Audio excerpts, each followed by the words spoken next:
Hey everyone, Week 9, running back position. I'm Chris here with Occupy Fantasy to talk through some Week 9 NFL DFS picks and tips for running backs here on this particular slate that's coming up for us. As always, would appreciate it if you subscribe to the channel, like the video, leave a comment in the comment section below. Lets us know that you're enjoying the content and you like to engage with it. It certainly helps us out and helps us gauge what kind of stuff we want to build and make for you in the future and put out there. So that would be certainly appreciated. You can also consider joining our Discord. We can get in there and talk to other Occupy staff and members about not just NFL DFS, but everything else that's going on. Obviously, NBA and NHL are in full swing in their regular seasons. We'd love to see you in there. Quarterback video, talked about the value of quarterback. Feel like through all of the stuff we've been putting out, check out the $1 Million Mission videos over the last couple of weeks from Brian and Moose. Those have been really helpful.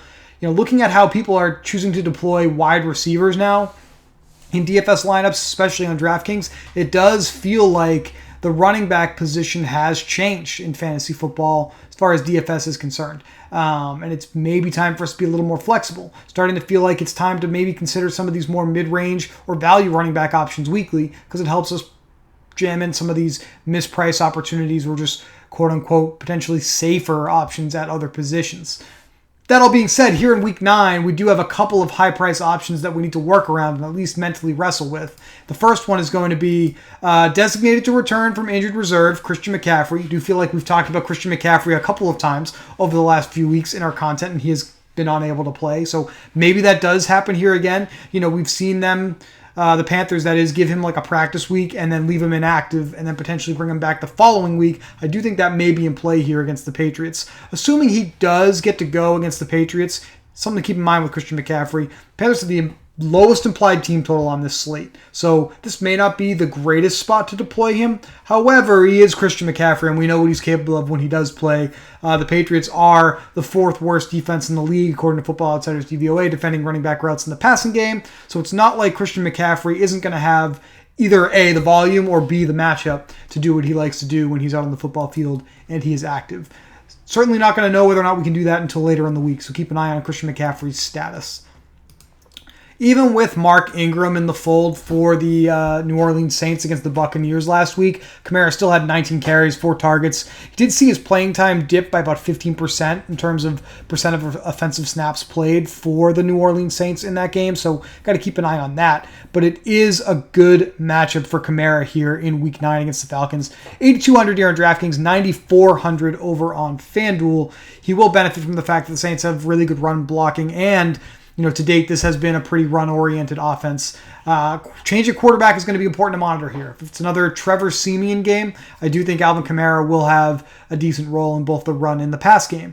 If this is a Taysom Hill offense, which is what we think it will be throughout the majority of the rest of the season, just unsure about his concussion situation, you know, do think that that does kind of hurt Alvin Kamara in the passing game a little bit. So keep that in mind when getting ready here for Week 9.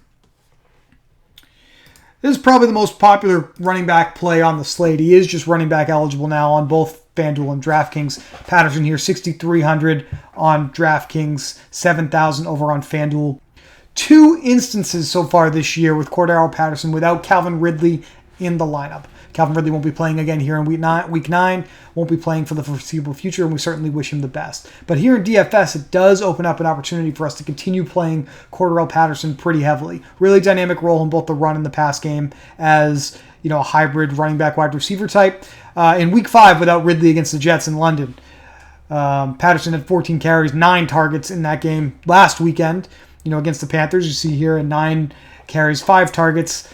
At this mid-range price, in a good matchup against the Saints here, a lot of people are going to be playing Cordarrelle Patterson without Calvin Ridley. He's played over 60% of the offensive snaps in each of the 3 games since Week 5 that the Falcons have had as well. So this is no longer like the touchdown variance is going Cordarrelle's way like it was early in the season. He's actually playing a high volume of snaps and has a ton of good opportunities. So we really like Cordarrelle Patterson this week. Some good news that just came through here on Wednesday. It does appear like Josh Jacobs is on track to play. His salary is really affordable, $6,200 here on DraftKings, $7,200 over on FanDuel. Left the last game against the Eagles with a chest injury. This was before their bye week. It was reported he narrowly avoided a serious injury, but the fact that he's able to get on the practice field here on the first day for the Raiders after their long layoff is a pretty good sign for his status on this upcoming Sunday against the Giants. And he did dominate the red zone opportunities for the Giants in his 3 healthy games. That would be weeks 4 through 6. Had 8 red zone carries, 2 red zone targets. No one else really approached that in terms of volume of opportunity to get the football down near the goal line. And obviously, as kind of the main running back who touches the football when healthy, he had like over 70% of the carries, pretty decent target share for the Raiders in those games. Jacobs looking like a pretty good play here for lineups in week 9 as a result, if that all kind of materializes and he's able to be a full go on Sunday. So keep an eye on Josh Jacobs. A little further up the salary table here, $7,200 on DraftKings, $8,500 over on FanDuel. Talked about Jordan Love as a potential punt at quarterback in the quarterback video. Here at running back, there are 2 guys who play pretty heavily for the Packers, but like we highlighted a couple weeks ago as he was getting ready to play the Washington football team, Aaron Jones still has the best role in the entire NFL in the red zone. Has the most carries, the most targets for the Packers, has the highest weighted opportunities in that part of the field out of any player in the NFL, not named Cooper Kupp, to kind of touch the football near the goal line, and that is certainly important in terms of predicting ceiling games at the running back position. Do think Aaron Jones is a strong play here, but again, be mindful of A.J. Dillon as well, who started to play pretty heavily in the Packers' last game. And they may actually run the football a little bit more here without Rodgers available. These 2 guys, definitely intriguing options. I do think Aaron Jones is the safer play. Jumping over to my own projections, which is, I think, something I'm going to start doing a little bit more here in these videos. Obviously, who did I touch on? Austin Eckler is always going to be a strong play at his role. The amount of times that he touches the football for the Chargers.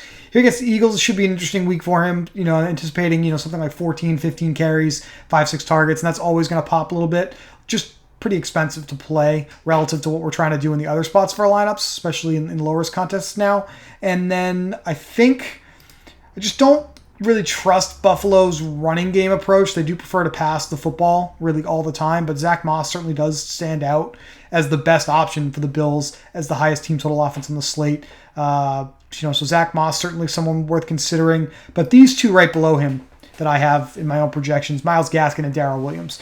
Gaskin with at least 12 carries in each of the last 2 games and 4+ targets, with Malcolm Brown on injured reserve for the Dolphins. So Gaskin looking like the best option as far as the Dolphins running back goes. And now really good matchup against the Texans, who have they're organizationally just done with this year. So probably not going to be much competence from the Texans side of the ball here. Could be a good game for Myles Gaskin as a result. And then Darrell Williams is still the guy. Now, I know a lot of talk is out there on the timeline about Derek Gore, because Derek Gore got a lot of run in the second quarter, specifically on Monday Night Football against the New York Giants, scored a touchdown in that game, but he only played like 3 or 4 offensive snaps in the entire second half of that game. So that was kind of weird. It does feel like Darrell Williams is still the main guy for the Chiefs, that running back, until Clyde Edwards-Helaire returns from injured reserve. And gotta like the fact that he's just $5,700 here, DraftKings, $6,700 over on FanDuel, playing for an offense that has 3rd highest implied team total of the weekend.